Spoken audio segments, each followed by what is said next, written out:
So hello friends, welcome back again to our YouTube channel. इस video में हम जो लेके आए हैं आपका थ्योरी ऑफ यूनिमोलिकुलर रिएक्शन का लिंडमान थ्योरी एंड हंसलवर्ड थ्योरी। ठीक है, तो चूँकि वीडियो लंबा हो जाएगा तो दोनों को अलग अलग में देखेंगे। हालांकि सिलेबस में दोनों को एक साथ दिया हुआ है, तो आप प्रयास करना कि एक साथ जो है जोड़ के लिख सको, है ना। क्या है ये थ्योरी जो है आपको समझ में नहीं आने खोजता है ना, तो इसलिए ध्यान से देखिए और समझने का पूरा प्रयास कीजिए।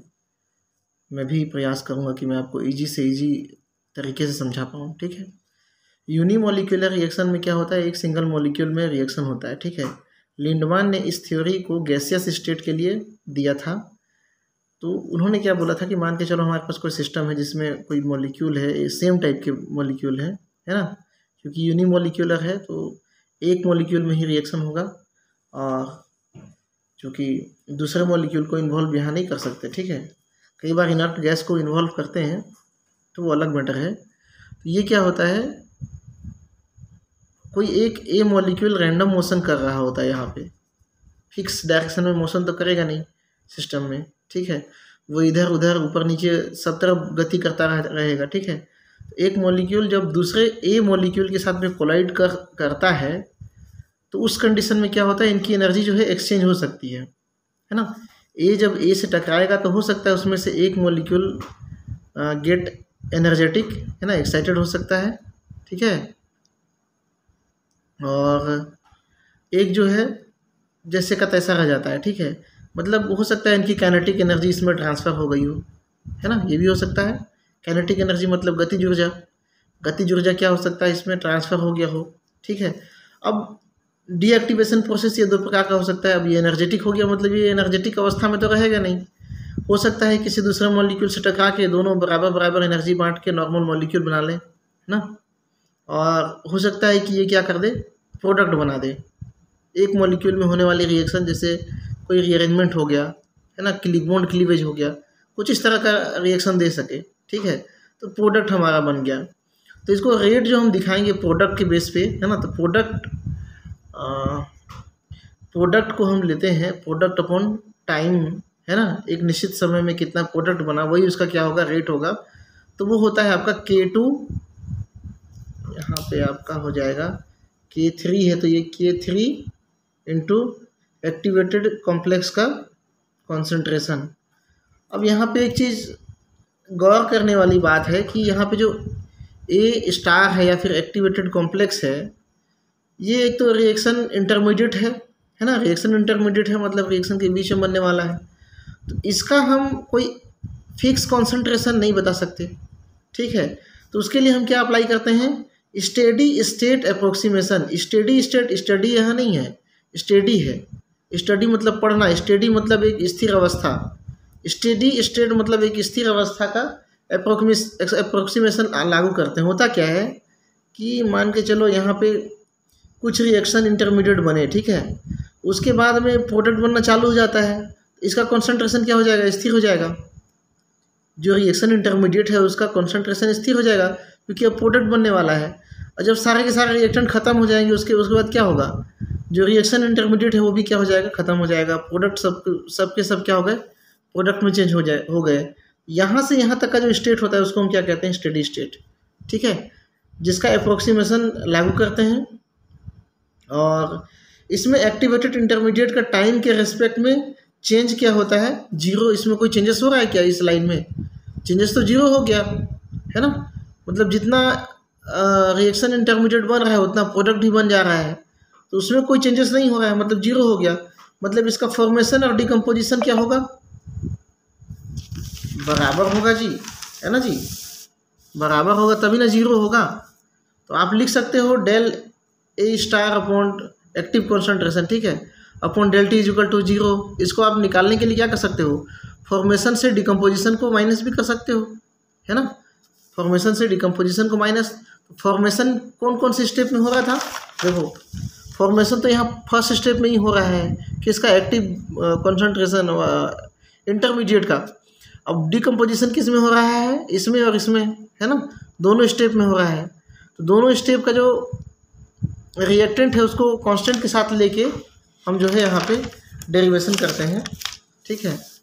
ये क्या हो जाएगा, सो 0 इज इक्वल टू क्या होगा, K1 AA, यहाँ बन रहा था 2 AA मॉलिक्यूल टकरा रहे थे, तो एक क्या बन रहा था, एक्टिवेटेड मॉलिक्यूल बन रहा था, ठीक है। माइनस, और उसका डिकम्पोजिशन क्या हुआ था, दो तरीके से हुआ था। एक तो ये दोनों टकरा के न्यूट्रलाइज हो जा रहे थे, एक क्या दे रहा था, प्रोडक्ट दे रहा था। ये क्या था, K2 के साथ में था, ये K3 रेट कांस्टेंट के साथ में था, ठीक है। अब यहाँ से मैं अगर A स्टार को कॉमन ले लूँ, यहाँ क्या बचेगा, K2 KA K3, चूँकि ये ब्रैकेट में है तो ब्रैकेट में जब यहाँ पे करेंगे तो ये क्या हो जाएगा, माइनस वाला प्लस हो जाएगा, ठीक है। क्योंकि जब इसको खोलेंगे तो ये माइनस प्लस माइनस ही हो जाएगा, है ना। तो हमारा और ये ए जो है वो क्या हो गया, ए स्क्वायर हो गया। अब यहाँ से मैं क्या निकालता हूँ, अगर ए स्टार का वैल्यू निकालता हूँ, चलो इसको पकड़ के मैं पूरा इधर ले आया, इस पूरे टर्म को इधर ले आया, पॉजिटिव हो गया, पॉजिटिव हो गया है ना। अब ए को छोड़ के बाकी ए वाला जो टर्म था उसको मैं इधर शिफ्ट करूँगा, क्योंकि ये मल्टीप्लाई में था इधर, है ना। तो एक स्टेप मैंने गायब किया है, मल्टीप्लाई में था, इधर शिफ्ट करूँगा तो क्या हो जाएगा, डिवाइड में हो जाएगा। तो हमको क्या मिला, K1 A का square upon K3 K2 A, है ना, K3 K2 A, ये मिल गया हमको। एक्टिवेटेड कॉम्प्लेक्स का क्या मिल गया, कॉन्सेंट्रेशन मिल गया, ठीक है। अब चूंकि A यहाँ गैसियस स्टेट में है, अतः इसके कॉन्सेंट्रेशन की जगह पे हम प्रेशर भी यूज कर सकते हैं। जैसे A का है, यहाँ पे PA स्क्वायर, और यहाँ पे क्या हो जाएगा, PA, ये चीज़ अप्लाई कर सकते हैं, PA स्क्वायर PA, और ये क्या है, एक्टिवेटेड कॉम्प्लेक्स का ही है। अब इसकी वैल्यू को हम क्या करते हैं, फर्स्ट इक्वेशन जो हमने देखा था रेट का, अच्छा यहाँ लिखे ही नहीं है हम, है ना, कोई बात नहीं। रेट जो होता है वो किस पे डिपेंड करेगा, यहाँ पे आप देख सकते हो इस इक्वेशन में ओवरऑल जो रेट होगा वो डिपेंड करेगा ये वाले स्टेप में। मतलब रेट क्या होगा, अच्छा लिखे तो हैं K3 इंटू A एक्टिवेटेड, ठीक है। इस इक्वेशन में हम यहाँ पे ए स्टार की वैल्यू को हम रख देते हैं, कुछ नहीं करते हैं, रख देते हैं भाई, है ना। ये वाली जो वैल्यू थी इसको हम यहाँ पे पूरा पुट कर दिए, हमको रेट मिल गया इस तरह से। अब यहाँ पे ध्यान देने वाली बात क्या है कि अगर हम K1 और ये जो पूरा टर्म है इसको ऊपर और नीचे K2 से डिवाइड कर देंगे तो कोई वैल्यू फर्क तो नहीं पड़ेगा, बस हमको एक क्या है, कांस्टेंट बनाने में हेल्प मिल जाएगा। तो ऊपर में क्या था, K3 K1 अपॉन K2 हो जाएगा, नीचे में क्या है, K3 अपॉन K2 और K2 अपॉन K2 और PA, तो K2 तो कट जाएगा, तो यहाँ बचेगा PA और ये बन गया। अब इस पूरे टर्म को हम K मान लेते हैं, पूरे टर्म को K डैश मान लेते हैं फॉर सिंप्लीफिकेशन, है ना। तो इस तरह से जहाँ पे K है वो क्या है, K3 K1 अपॉन K2 है, और ये क्या है, K3 अपॉन K2, ठीक है। तो इस कंडीशन में जब प्रेशर हाई हो, है ना, मतलब हम ये कहते हैं कि गैस का प्रेशर क्या हो, बहुत ज़्यादा हो, उस कंडीशन में क्या होगा, उस कंडीशन में जो PA का मान होगा वो K dash concentration K dash जो होगा उससे बहुत अधिक होगा। मतलब A मॉलिक्यूल का जो प्रेशर होगा वो क्या होगा, बहुत अधिक होगा। भाई हम तो बोल ही रहे हैं ना कि ज़्यादा प्रेशर हो, तो उस कंडीशन में कांस्टेंट क्या हो जाएगा, बहुत कम हो जाएगा। उस कंडीशन में ये जो रेट ऑफ रिएक्शन है वो क्या हो जाएगा, कुछ इस तरह से हो जाएगा, क्योंकि हम K डैश को यहाँ पे नेगलेक्ट कर दिए, यहाँ का PA और यहाँ का एक PA कट गया, ठीक है। तो यहाँ पे हमको रेट कांस्टेंट क्या मिल गया, K डॉट PA मतलब डायरेक्टली प्रोपोर्शनल K हटा दोगे तो रेट किसके प्रोपोर्शनल होगा, PA के। मतलब यह फर्स्ट ऑर्डर रिएक्शन है, एक एटम के बराबर हो रहा है ना, रेट कांस्टेंट प्रोपोर्शनल हो रहा है। उसी तरह से अगर लो प्रेशर हो, प्रेशर यदि बहुत कम हो किसका, PA का, A का प्रेशर बहुत कम हो तो PA का वैल्यू कम हो जाएगा, किससे, K डैश से। उस कंडीशन में ये जो पूरा टर्म हो जाएगा वो सेकेंड ऑर्डर रिएक्शन को शो करता है। लेकिन यहाँ पे एक टर्म आता है कि जब ये यूनिमोलिकुलर रिएक्शन ही है तो ये सेकेंड ऑर्डर रिएक्शन कैसे दिखाएगा, इसलिए जनरली इसको फर्स्ट ऑर्डर रिएक्शन ही माना जाता है। यहाँ पे PA स्क्वायर को हटा दिया जाता है, ये क्या होता है, फर्स्ट ऑर्डर रिएक्शन ही शो करता है, ठीक है, लो प्रेशर में भी हाई प्रेशर में भी। अब इस चीज़ को हम ग्राफ से समझेंगे जब हम हिंसल-वोल्ट थ्योरी ऑफ यूनिमोलिकुलर रिएक्शन जब हम देखेंगे, ठीक है। हवा चल रही है इस वजह से कैमरा हिल रहा है, इसके लिए सॉरी, ठीक है।